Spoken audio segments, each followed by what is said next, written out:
This is the last video, Norwich 93 CMP for the Carbine Club's data sheet. We're going to be working on the slide. I teach you how to fill it out over here based upon everything down here.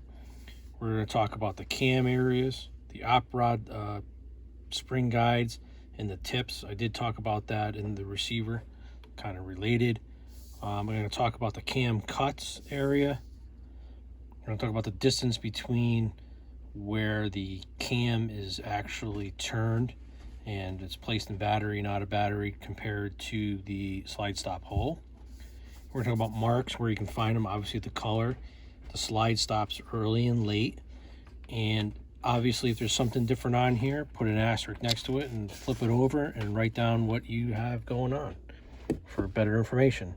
So the first thing that's important to talk about is there was a lot of variations of slides. Of all the parts that were made for the carbine, the slides are one of the ones that went through one of the most variations.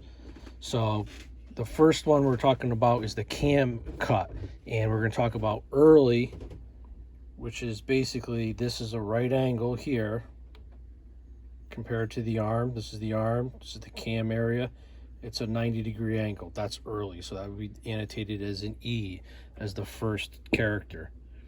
Later ones are also known as a 6 o'clock slide. Comes down. Why 6 o'clock? I really don't know, because it's not 6 o'clock. But there's definitely an angle to it. It usually comes really close to the handguard. Sometimes it'll make a little dent in the wood, but it gets really tight to it. So that's going to be the late. So you put an L for the first digit underneath where it says slide. That's the first thing. We'll do the spring guides in a minute. So the arm joint. So what we're talking about is this area here. This is the arm, goes into the body. This is called the well in here. This is the back wall right here. This joint, this is a number 1 on the list right there. And it's about 3/8 wide. That is not the thinnest, but it's the second one. That's a type 1. Type 2 got thinner. See how thin that is? That's about 3/16. You would put a 2 after you either have it. It should be an E, and then it would be a 2 if you're annotating for this one. Then they went to a wide version. And this basically stayed. This is the widest one. It's 9/16 wide. You would use the digit 3. And then they do a 4th variation, which is the M2 type, which is basically it's a 4, and then the whole thing's modified. This is all cut out over here to work with a cam, and this is a little shelf right there. Okay, that's the type 4. That's the arm joints.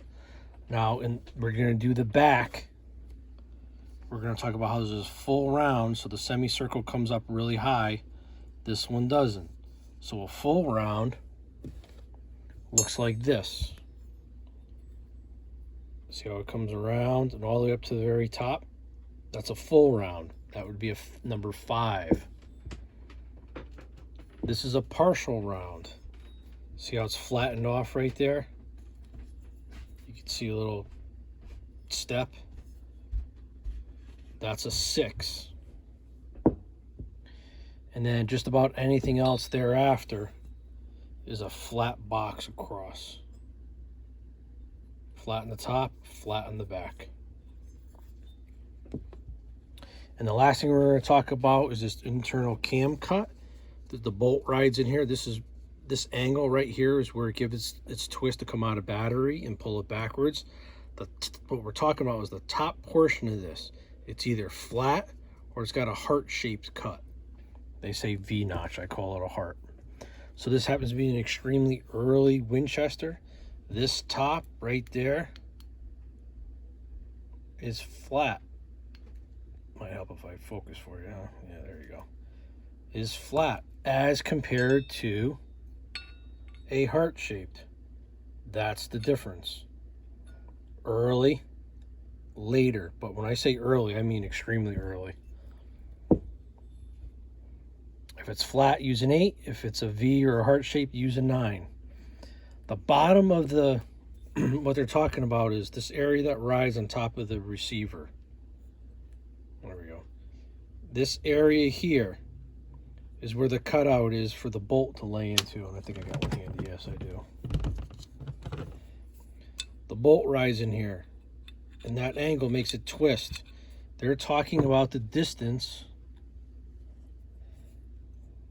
from here to there. They want to know it. Is it 3 30-seconds or 2 30-seconds? Good luck with your measurements.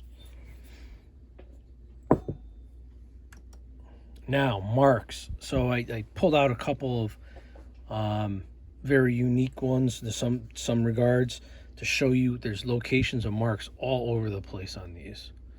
And the first one I'm going to show you is this Winchester. So we're talking about in the well, there's a W down there in the middle, it's small. This one also has it on the inside of the arm, so there's like a 0 and a Z. I've also seen punch marks. Let's see if I get the focus for you. There it is, punch mark right here. I've seen them on the inside too of different ones. This one doesn't have any more on it.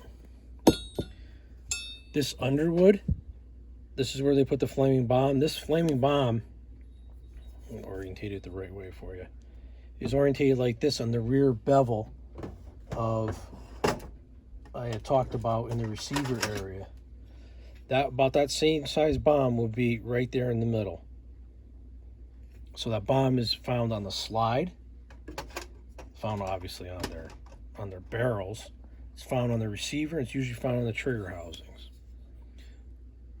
This one has 2 hardness marks here. No other markings. This one is, I believe, is a Grand Rapids. Now, I know that that's a partial digit right there, but usually higher up you would see numbers. I've seen 1 to 3, and I've seen like A to J on the left-hand side of Grand Rapids. Grand Rapids are extremely hard to see, and I have a light which will help everyone see it if I can find it.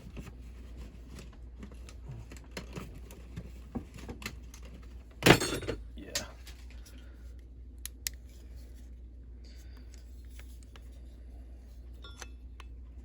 When you side light things, you can see things better.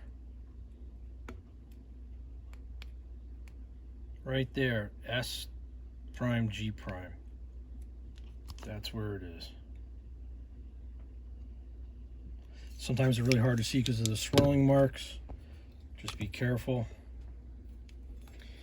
There's no other mark. Oh, that's what I want to show you. Outside the arm, visible on the gun when you pull back the slide, sometimes you can find flaming bombs on the right-hand side of early stuff. In Grand Rapids, I've never seen like any other marks anywhere else. This is a variant that I want to talk about. So it's got a very wide arm. This is the widest one. Comes all the way back. The hole for the op rod guide tip is flat with the box, but yet it's still like a type of number 6 with a partial round. So it's kind of like a combination between a 2 and a 4. Heart shaped always. I think it's N9 is the number. Notice all the hardness tests right here. They all had a type 1 stop on them for all the early stuff. Only late Winchester and Inland had the type 2, and we'll talk about that in a minute. There was some more marks I want to show. Oh yeah, okay. Rear wall marks. Letters. I've had stuff with double digits in there. That I believe is a machining mark. But I forgot what this is. Oh, this is a Winchester. So only the top of the W is visible here, but I want to tell you about the bottom markings. So 7160091, which is a lower digit number, was used on the late ones with this kind of cam. Okay, there were unmarked ones with this cam that was used earlier than this version here. Now, when you go to the M2 one, the part number on the bottom, 7161843. If it's made as an M2 slide, it will have that number on it.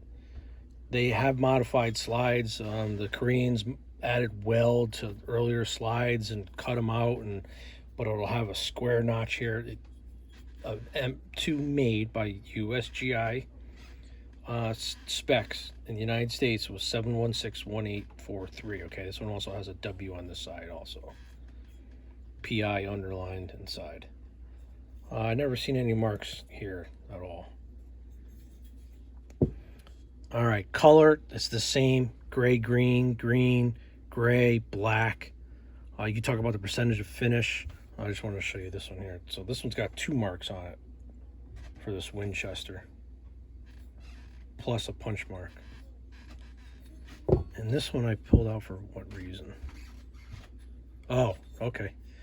This one, if you look really close inside, there are no marks.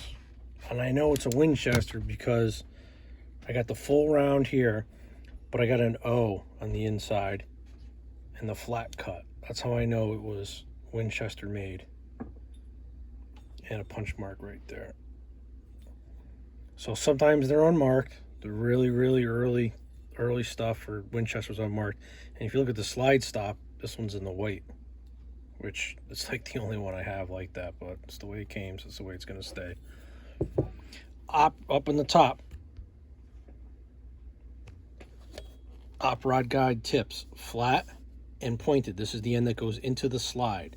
Now I want to warn you is I have seen these on original World War II stuff. Later, yes, but I have seen them. Most of them, all these were blued. Let's see if we can focus on this one. This one's going to be a little difficult, I think. So there's the flat top on the left and the pointed tip on the other one. Now, I also want to tell you that the other tips can be very different too. One can be really pointed, or it could be kind of flattened. I use this as a tool for the hammer springs, the plunger pulling it back. Usually they're blued, like I said. I don't think I've ever seen any in the white, but I've definitely seen them parkerized. Slide stops, the early version. Do not confuse it with the extractor spring. This spring is very short, and it's a flat-sided slide stop. This was early, almost used on all World War II, except for very late Winchester and Inland. This spring is shorter than the Type 2 spring. See if I can get focused on that. It's it's a lot shorter. It's obvious. If you put one of them in the wrong one, you'll know because it won't operate as well. The longer spring goes with the one with the detents to the side of it. They're a pain in the neck to get in and out, but this was used for late Winchester and late Inland to include the M2 slides. And then obviously if there's something else that's different about your slide, put a footnote, put your footnote next to it, and then flip it over. All right, that's it for all the videos for the M1 Carbine Datasheets. I hope you've enjoyed it. Look down in the bottom in the little narrative section. I think I got a link there for the form itself. And just a reminder to go see the other videos. If you got any questions, put them in the comments. I'll answer what I can. This was only made to be detailed to fill out the form, not so much as an instruction on all different variants and markings and all those kinds of things. But hope you enjoyed it. Take care.